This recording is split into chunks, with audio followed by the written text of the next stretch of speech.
그러면 가장 간단한 문제는 이런 부정부패를 저지른 행정관과 공무원을 해임하면 되는데 그런 해임을 할 수 있는가? 그동안의 시의원들이 이들과 결탁을 했는지 아니면 이들과 함께 하는 것인지 아니면 이들에서 조정을 받는 것인지 아니면 행정관이나 공무원들의 정치적 영향력들 때문에 어쩔 수가 없는 건지.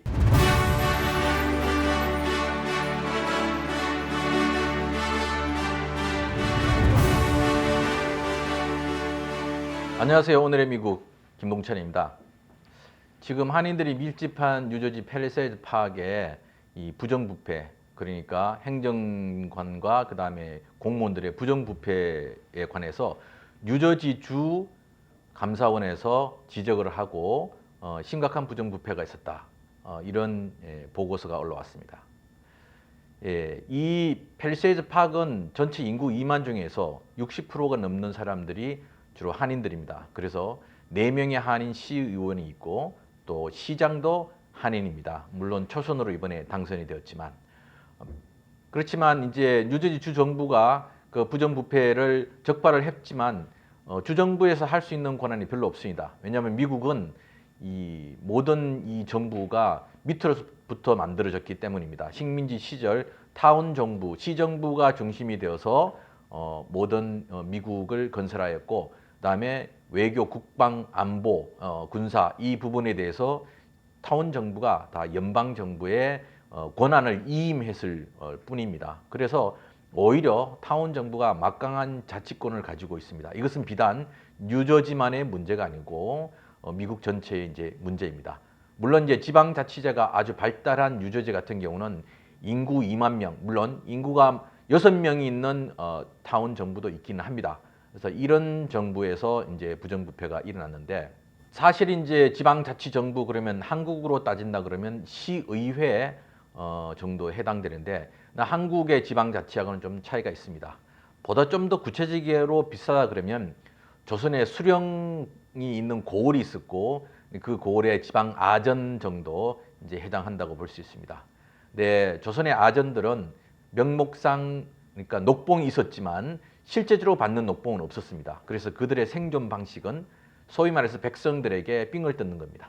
그런데 아전들은 그 지역에 오랫동안 살았고 또 대를 이어서 아전을 했기 때문에 그 동네에 구석구석이 누가 얼마만큼의 재산을 가지고 있는지를 잘 압니다. 그래서 그들로부터 삥을 뜯기가 아주 쉬웠죠. 그렇지만 조선 정부는 원칙적으로 작은 정부를 목표로 하고 그러다 보니까 백성들로부터 세금을 적게 거두고 또 그러다 보니까 이제 공무원 숫자가 아주 적었습니다. 다만 조선 정부가 녹봉을 주는 사람들은 이 왕과 조선 정부, 중앙 정부에서 임명한 관리들에 한해서만 녹봉을 주었죠. 그러다 보니까 아전들은 살기가 힘들었고 스스로 이제 삥을 뜯어서 사는 방식을 택했습니다. 그러나 이제 정부의 중앙이 문란해지면서 매관 매직이 성행하고 그다음에 돈으로 이 수령 고을자리를 산 사람들이 와서 본전을 찾기 위해서 이제 백성들을 이제 고요를 짜기 시작하는데, 이때 아전들과 함께 그렇게 했던 것이죠. 다만 정부는 이 문제가 생기면 아전들만 잡아다가 가두고 벌을 하면 되고, 본인 이 왕과 조선 중앙 정부는 이제 덕치주의라고 하면서 오히려 백성들로부터 나쁜 짓을 하고 있는 탐관오리와 그의 함께 이 아전들만 가두면서 이제 눈 가리고 아웅하는 그런 정책을 폈습니다. 그러나 삼정이 문란해지면서 이들 아전들과 탐관오리들의 이 연합으로 백성들에 대한 고요를 짜면서 조선 정부는 서서히 이제 무너지기 시작했습니다. 지금 미국이 지방자치정부가 아주 발전한 전 세계 나라 중에 하나인데, 이 미국의 모든 지방자치정부들이 사실 이러한 흐름들이 있습니다. 특히 이제 인구 2만, 뭐 10,000명, 뭐 30,000명 이렇게 되는 조그마한 정부들이 완전히 자치권을 가지고 있습니다. 그들은 입법, 의회를 가지고 있죠. 사법, 여기에는 경찰권과 또 이 판사, 지방 자치정부에서 발생하는 문제들에 이제 재판하는 판사들도 있고 또 경찰력들, 이런 공권력을 다 가지고 있습니다. 행정부의 역할을 하는 시정부도 있고 그러다 보니까 완전히 독립된 국가입니다. 여기에 대해서 위에 있는 카운티 정부나 주정부가 함부로 이래라 저래라 할 수 없는 그런 정도의 자치권을 가지고 있는데 여기에 공무원들이 이제 오랫동안 공무원 생활을 하니까 시의원들이나 시장들은 이제 선출직이기 때문에 때가 되면 또 바뀌기도 하고 합니다. 그렇지만 공무원들은 바뀌지 않기 때문에 오히려 타운에 돌아가는 어떤 이 돈의 흐름이라든지 그다음에 타운 정부의 어떤 진행 상황들을 오히려 이런 선출직 정치인보다 더 많이 알고 있기 때문에 그들 머리 꼭대기에 있으면서 선출직 공무원들을 이용하고 또는 조종하고 때로는 협력하면서 이 자신들의 사리사욕을 착복하는 경우들이 지금 미국의 자치정부에서 상당히 많이 일어나고 있습니다. 다 그렇지는 않지만 이 한 정당이 오랫동안 집권하고 있는 이 지역들, 그러니까 한 정당의 외피를 쓰고 있지만 사실은 그 지역의 토호죠.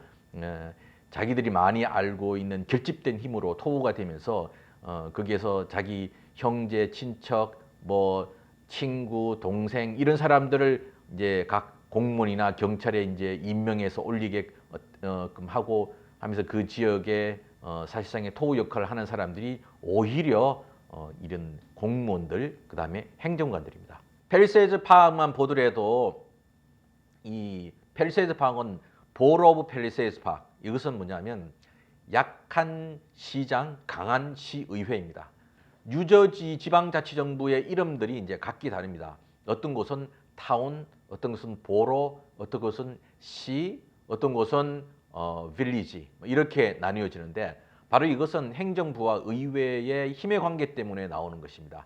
시는 시장을 비롯한 행정부의 영향력이 아주 막강한 곳이고 보로 같은 경우는 이제 의회의 힘이 더 막강한 곳입니다. 그래서 시장이 있다 하지만 6명 의원들이 어떤 결정을 내리는가에 따라서 시장이 그게 많이 이제 좌지우지 된다고 볼 수 있죠. 물론 빌리지 같은 경우 이런 곳은 이제 시의원들이 돌아가면서 코디네이 역할로 이제 대표를 하는 이런 방식의 이제 타운 정부, 시 정부라는 자치 정부를 형성하고 있습니다. 근데 이제 지금 문제가 되고 있는 펠리세이즈 파크, 보로 오브 펠리세이즈 파크는 시의원이 훨씬 더 6명의 시의원이 힘이 강하고 시장은 그들이 결정한 것을 집행하는 그런 역할을 하는 것이 이제 보로 오브 펠리세이즈 파크입니다. 그러면 가장 간단한 문제는 이런 부정부패를 저지른 행정관과 공무원을 해임하면 되는데 그런 해임을 할 수 있는가? 그동안의 시의원들이 이들과 결탁을 했는지 아니면 이들과 함께 하는 것인지 아니면 이들에서 조정을 받는 것인지 아니면 행정관이나 공무원들의 정치적 영향력들 때문에 어쩔 수가 없는 건지 모르지만 이게 쉽지 않을 겁니다. 물론 이건 펠세이즈 파크만 아니고 뉴저지 여러 지방자치정부들이 그런 상황에 처해 있다고 봅니다. 그래서 오히려 뉴저지 버겐 카운티를 장악하고 있는 민주당 이 버겐 카운티 민주당에서 이 부분에 대해서 명확하게 결단을 해야 된다고 생각을 합니다. 바로 이들의 모든 정치적 생명을 좌지우지할 수 있는 버겐 카운티 민주당이 시의원들에게 영향력을 미치고 또 그게 소속돼 있는 이 공무원들에 대해서 영향을 미치고 그렇게 해서 그들이 자진 사퇴를 하든 아니면 해임을 하든 그런 영향을 미쳐야 됩니다. 이런 버겐 카운티 민주당이 영향력을 행사할 수 있게끔 이 지역에 있는 유권자들이 끊임없이 그들에게 압력을 넣는 것 또한 중요하다고 생각합니다. 펠세이즈 파크 한인들이 이민 와서 피땀 흘려서 모은 재산들로 이루어진 펠세이즈 파크입니다. 60% 이상의 한인 거주자들이 여기에 살고 있으면서 막대한 세금을 내고 있는데 이 세금이 그동안 알게 모르게 줄줄줄 샜습니다. 그래서 감사원이 앞으로 이제 법원에 어떻게 고발을 하고 어떻게 할지는 두고 볼 문제이지만 지금 나타난 문제만으로도 심각하기 때문에 시의회에서 결단을 내려야 되고 또 시의회가 이런 결단을 내릴 수 있게끔 지역에 있는 주민들이 압력을 넣어야 하고 또 시의회가 결단을 내리기 힘들면 버겐 카운티 전체 민주당을 책임지고 있는 버겐 카운티의 민주당 위원회에서 바로 이 결단을 내려야 할 것입니다. 그래야만 시장이 시의회의 이 해임 건의안을 가지고 시장이 집행을 할 수 있을 거라고 판단을 하고 있습니다. 여러 많은 동포들이 팰리세이드 파크에 살고 있는데 아마 상당히 많이 분개할 것이라고 생각을 합니다. 그러나 침착하게 어떻게 하면 시의원과 버겐 카운티 민주당에 압력을 행사하고 그리고 해임 건의안이 왔을 때 시장이 한인 시장이 그것을 적극적으로 받아서 집행을 할지 여러분들의 결집된 힘과 노력으로 가능할 것이라고 판단을 합니다. 지금까지 오늘의 미국 김동찬이었습니다.